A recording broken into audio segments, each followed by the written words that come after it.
ஃப்ரெண்ட்வுட்ஸ் மக்களுக்கு வணக்கம். இது பைல்வான் டாக்ஸ். சினிமாவில் நடக்கக்கூடிய நிறைய சுவாரஸ்யமான விஷயங்களை தான் இந்த நிகழ்ச்சியில நாம பேச போறோம். வாங்க பேசலாம். இளையராஜாவை ஞானின்னு கூட சொல்ல மாட்டார். சாமி சாமி சாமி சாமின்னு சொல்லுவார். அப்பேற்பட்ட சாமி தண்ணி அடிக்கிறாரு, தண்ணி அடிச்சாரு, எங்க கூட சேர்ந்து அடிச்சாரு, ஒரு குண்டை தூக்கி போட்டாங்க. சூப்பர் ஸ்டார் சொன்னது பொய். இளையராஜா ரஜினிகாந்தை கிழித்தார், கிளி கிளி என்று கிழித்தார். சைடிஷே இல்லாம சாப்பிடக்கூடிய ஆளு ரஜினிகாந்த். நாளைக்கு கல்யாணம் திருப்பதியில, அங்க யாருமே அளவு கிடையாது, 10 பேருக்கு தான் அட்மிட் பண்ணியிருக்காங்க. ஸோ நீங்க யாரும் வரக்கூடாது, மீறி வந்தா அப்படின்னாரு. ஐ வில் ஷூட் யூன்ட்டார். முதலமைச்சர் ஸ்டாலின் புதிய மாணவர்களுக்கெல்லாம் நல்ல பாடம் எடுக்காரு, தொந்தரவே பண்றதில்லை. ஆனா சீனியர் மோஸ்ட் ஒரு மாணவர் இருக்காரு, அவர்கிட்ட மாட்டிட்டு முழிக்கிறாரு பாருங்க முதல்வர். அந்த பேச்சை கேட்டதும் ஒரு சீனியர் அமைச்சர் அப்படின்னு மூஞ்ச ஒரு மாதிரி காமிச்சிட்டார்.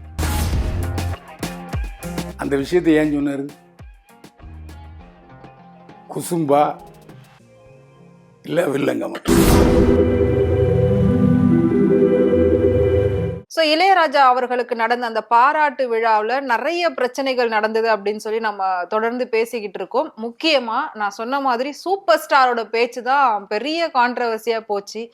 அவர் ஒவ்வொரு திமுக மேடைகள்லையும் இப்படிதான் பேசுறாரா, இது வேணும்னு பண்றதா இல்ல எதிர்ச்சியா பண்றதா, இல்ல அவர் தெரியாமலே தன் அறியாம இதெல்லாம் பேசுறாரா அப்படின்றது இன்னைக்கு மக்களுக்குள்ள நிறைய அந்த ஒரு கேள்வி இருக்கு. முக்கியமா சூப்பர் ஸ்டாரோட ரசிகர்களுக்கு அந்த கேள்வி இருக்கு. நம்ம கொண்டாடுற தலைவர் எப்படி இப்படி பேசுறாரு மாத்தி மாத்தி அப்படின்ற மாதிரி இருக்கு. அதுக்கான காரணம் என்ன சார்? எங்க ஊர்ல ஒரு பழமொழி உண்டு, 60 வயசுக்கு மேல பேச்சில வளர்ற வரும், மூளைக்கும் இதயத்துக்கும் தொடர்பு இல்லாம இருக்கும், சம்பந்தம் இல்லாம பேசுவாங்க அப்படின்னு சொல்லுவாங்க. இப்போ ரஜினிகாந்த் 76 வயசு ஆயிடுச்சு. ஸோ அவர் ஏற்கனவே இதய அறுவை சிகிச்சை செய்தவர், பல நோய்கள் அவருக்கு இருக்குன்னு வச்சுங்களேன். அப்படிப்பட்ட சூழ்நிலை இன்னைக்கும் பிரிஸ்கா தன்னை வச்சுக்கிறார்.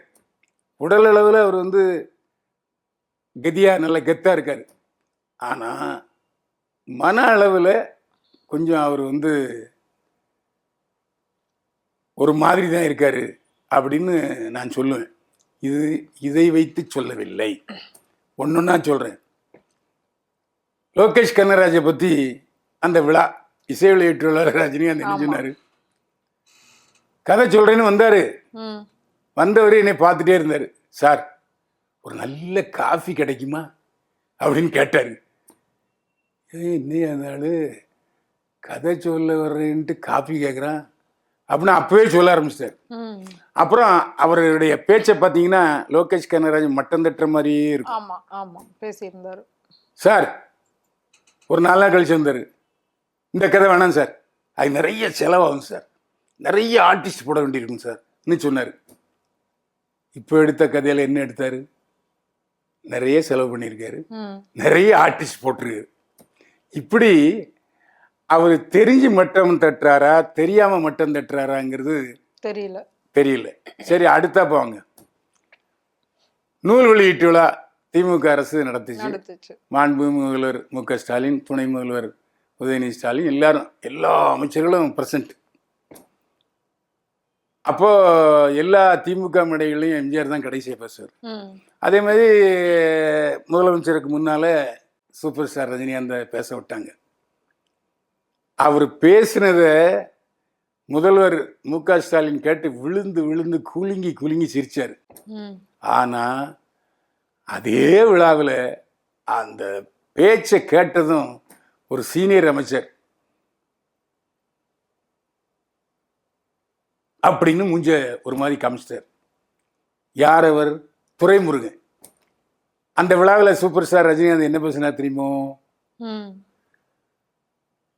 முதலமைச்சர் ஸ்டாலின் புதிய மாணவர்களுக்கெல்லாம் நல்ல பாடம் எடுக்காரு, தொந்தரவே பண்றதில்லை. ஆனா சீனியர் மோஸ்ட் ஒரு மாணவர் இருக்காரு, அவர்கிட்ட மாட்டிட்டு முழிக்கிறாரு பாருங்க முதல்வர் அப்படின்னு எல்லாரும் விழுந்து விழுந்து சிரிச்சிட்டாங்க. ஏன்னா ஜூனியர் அமைச்சர்கள் எல்லோரும் முதல்வர் மு க ஸ்டாலின் அவர்களுடைய பேச்சை கேட்கிறார்கள். அண்ணா காலத்திலிருந்து நான் வந்து கலைஞர் காலத்திலேயே நான் வந்து அமைச்சராக இருந்தவன் இருக்கிறதுனால எப்படியும் முதல்வர் மு க ஸ்டாலின் சீனியர் தானே.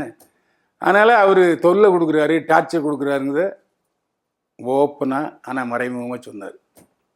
அதுக்கப்புறம் ஃபீல் பண்ணியிருந்தா மன்னிச்சுங்க அப்படிலாம் சொன்னார். அது வேறு விஷயம். அந்த விஷயத்தை ஏன் சொன்னார்? குசும்பா இல்லை வில்லங்கமா? போற போக்குல பேசிட்டு போயிடுறாரு. ஆமாம், அதே மாதிரி தான் இளையராஜா ஃபங்க்ஷன். இன்னும் சொல்ல போனால் இளையராஜாவை ஞானின்னு கூட சொல்ல மாட்டார். சாமி சாமி சாமி சாமின்னு சொல்லுவார்.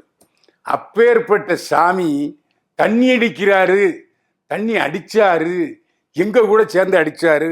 இன்னொரு குண்டை தூக்கி போட்டாரு, தண்ணி அடிச்சுட்டு ஆட்டம் போட்டாரு, கிசு கிசு பேசினாரு, நடிகளை பத்தி பேசினாரு. அதுவும் அரை பாட்டில் ஆட்டம் போட்டாருன்னாரு. அது எவ்வளவு பெரிய அது.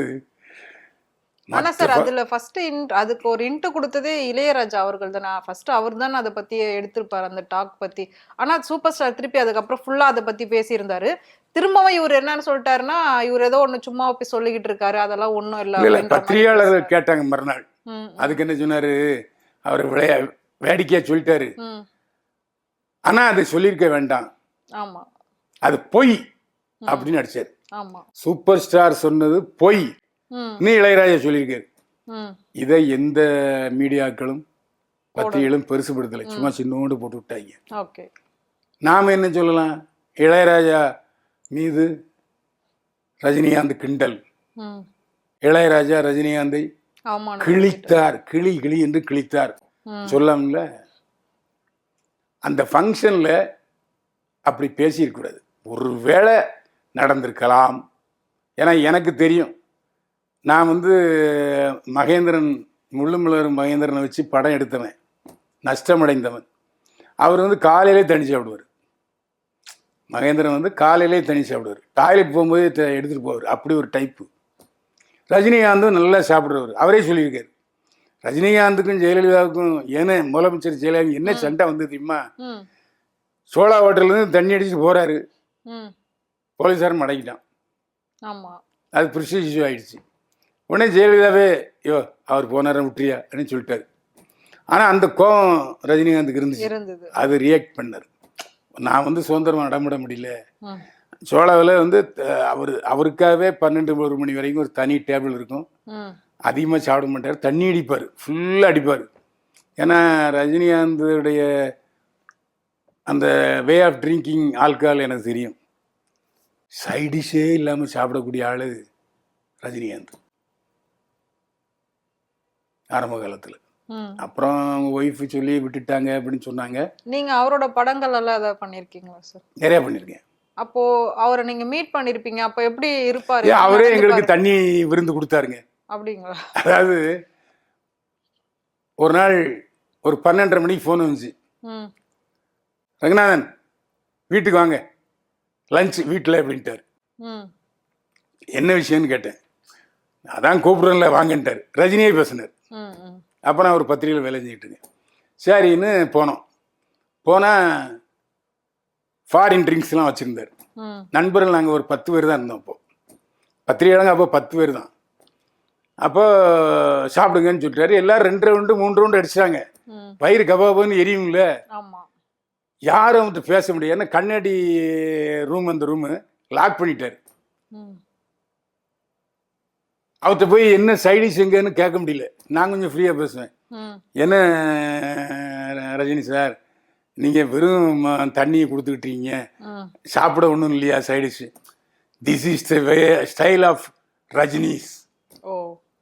ஏங்க நீங்கள் சாப்பிட மாட்டீங்க, நாங்கள் அப்படியா? உங்கள் ஸ்டைல்லாம் எங்களுக்கு வேண்டான்னொன்னே உடனே சாப்பாடுலாம் வந்துச்சு, பண்ணார். அப்படி சாப்பிடக்கூடிய ஆள் தான். அதாவது அவர் கொஞ்சம் வேகமாக தண்ணி அடிச்சிட்டாருன்னா அந்த வேகமாக 4 நடப்பார். நடந்தால் வார்த்தை வரும். அது ஒரு இன்சிடெண்ட்டு என்னன்னா திடீர்னு அந்த சமயத்தில் நான் எதுக்கு உங்களை கூப்பிட்டேன்னா, ஆனால் அப்போ இந்த ஒரு வீட்டுக்குள்ளே லதா இருக்குங்கிற எனக்கு மட்டும் தெரியும். ஓகே. மனைவி, வருங்கால மனைவி. நாளைக்கு எனக்கு திருப்பதியில் கல்யாணம்.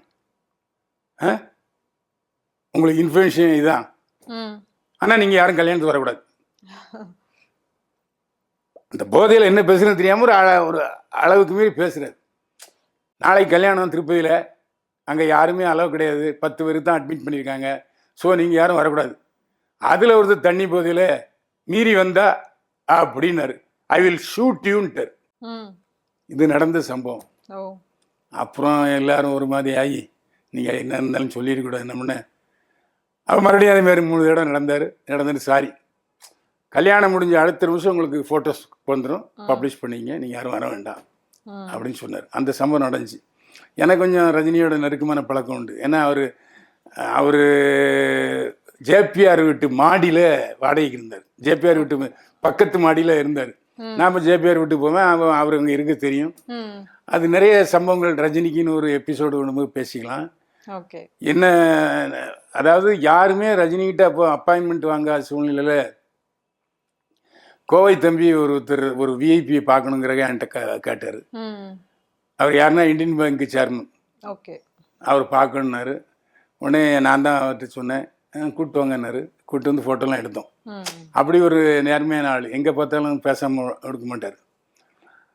அப்படிப்பட்டவர் அந்த சூழ்நிலையில் அன்னைக்கு பேசுகிற ஞாபகம் எனக்கு வந்துச்சு. அதே மாதிரி இன்னைக்கு பேசிவிட்டாரு இளையராஜாவை அப்படிங்கிறது. அது நடந்திருக்குங்கிறது எனக்கு தெரியும். அவர் பொய் சொல்லலை. ஏன்னா மகேந்திரன் தண்ணி அடிக்கவர், ரஜினிகாந்த் தண்ணி அடிக்கவர், ஜானி வந்து நைட்டில் ஷூட்டிங் நடந்தது. அப்போ இளையராஜா, நீங்கள் ஜானி படத்தில் எல்லா பாடலுமே சூப்பர் ஹிட். நீங்கள் அந்த பாட்டு அவரோட கேட்டு பாருங்க. அவ்வளவு அந்த படம் கதையும் ஒரு வித்தியாசமான கதை, பாடல்களும் அவ்வளவு நல்ல பாடல்கள். அதனால் சரி, மகேந்திரன், இளையராஜா, பாரதி ராஜாலாம் ஒரே டைப்பு. அப்போ அவர் பீர் சாப்பிட்றக்கூடிய வாய்ப்பு இருக்கு. ஆனால் எப்போவுமே இந்த பித்த உடம்புக்கு தூக்கிடும். அது அந்த பீர் வந்து பித்த உடம்பு, சல்லுன்னு ராஜாவை தூக்கி வச்சுன்னு தெரியல. அதனால நடந்திருக்கலாம், அதில் எந்த சந்தேகம் இல்லை. அந்த விழாவில் அதை சொல்லியிருக்க வேண்டாம். ஏன்னா அது ஒரு பரபரப்பான பேச்சா இருக்குமே ஒழிய பாராட்டு பேச்சாக இல்லை. அதான் உண்மை. ஓகே. ஸோ இந்த விஷயம் தான் எல்லாருமே பேசிட்டு இருந்தாங்க. பட் அதுக்கான காரணம் என்ன அப்படின்றது தான் இப்போ நீங்கள் வந்து விளக்கமாக சொல்லியிருக்கீங்க. Thank you sir. ஸோ நம்ம எல்லாருமே சோஷியல் மீடியாவில் அதிகமாக பார்க்கப்பட்ட விஷயம் இளையராஜாவுடைய அந்த பாராட்டு விழா தான். ஸோ அதில் நிறைய விஷயங்கள், நிறைய சம்பவங்கள் நடந்தது. அதெல்லாம் என்ன ஏதுன்னு புரியாமல் கண்டிப்பாக இருந்திருப்பீங்க. ஸோ இது மூலயமா எல்லாமே வந்து உங்களுக்கு புரிஞ்சிருக்கும் அப்படின்னு நினைக்கிறேன். ஸோ இதே மாதிரி இன்னொரு நிகழ்ச்சியில் நான் உங்களை சந்திக்கிறேன். அது வரைக்கும் உங்களிடமிருந்து விடைபெறுவது உங்கள் நிரோஷா.